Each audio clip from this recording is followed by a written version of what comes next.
आपकी इस प्रेस वार्ता में आप सबका बहुत बहुत स्वागत है।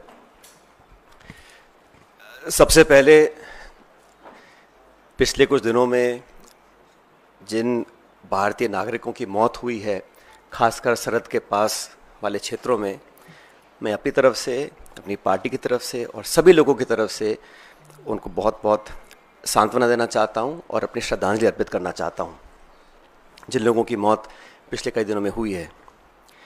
दूसरा, मैं भारतीय सेना, भारतीय वायुसेना, थल सेना, हमारे सैनिकों का, हमारी फौज का जो पराक्रम और शौर्य है, मैं उसको सलाम करना चाहता हूं। और भारतीय सेना ने एक बार दोबारा दिखाया है कि वो दुनिया की सर्वोच्चतम सेनाओं में से एक है। A professional armed forces that is second to none. The valour, the bravery and the professionalism of the Indian Armed Forces is unprecedented and second to none. पिछले 24 घंटों का जो घटनाक्रम है बहुत तेजी से बदला है और हम सबको बड़ा आश्चर्य हुआ जब सीज फायर की जो घोषणा है वो अमेरिकी राष्ट्रपति ने करी। ये शायद पहली बार हुआ है कि इस प्रकार की सीज फायर की घोषणा सोशल मीडिया के माध्यम से अमेरिका के राष्ट्रपति करते हैं। और जो उन्होंने अपने सोशल पोस्ट पर लिखा है उस पर भी हमको ध्यान देना चाहिए।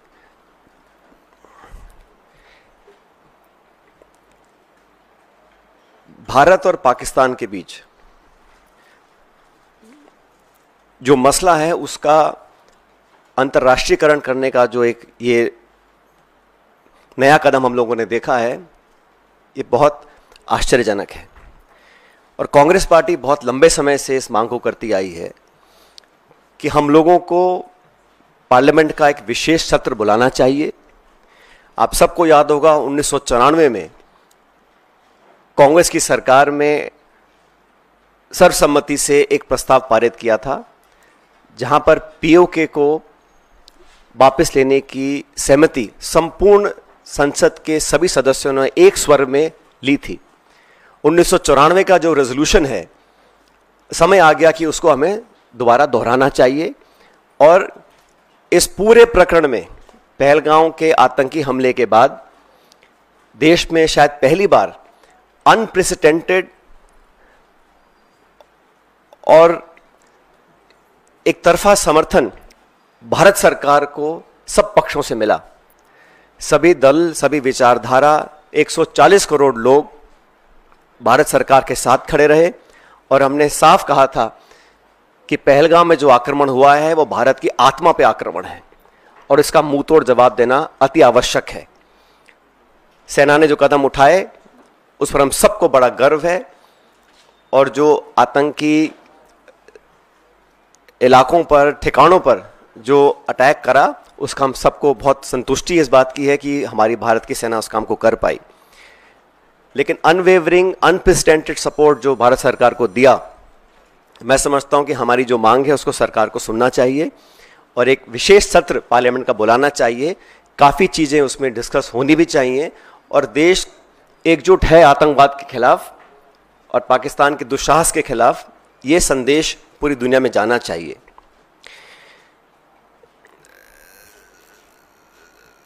साथियों, जब ये घोषणा मीडिया के माध्यम से, और मैं सिर्फ उन बातों को रखना चाहता हूं जो पब्लिक डोमेन में है, काफ़ी कुछ ऐसी बातें हैं जो हम सबको जानकारी में नहीं है, लेकिन जो पब्लिक डोमेन में है उसको देखकर लगता है कि बहुत से सवाल खड़े हुए हैं। अमेरिका का 2 दिन पहले कहना कि it is none of our business, उसके बाद secretary of state, vice president, US president सबसे पहले घोषणा करते हैं कि सीज फायर हो रहा है, उसके बाद पाकिस्तान और भारत भी सीज फायर का ऐलान करते हैं।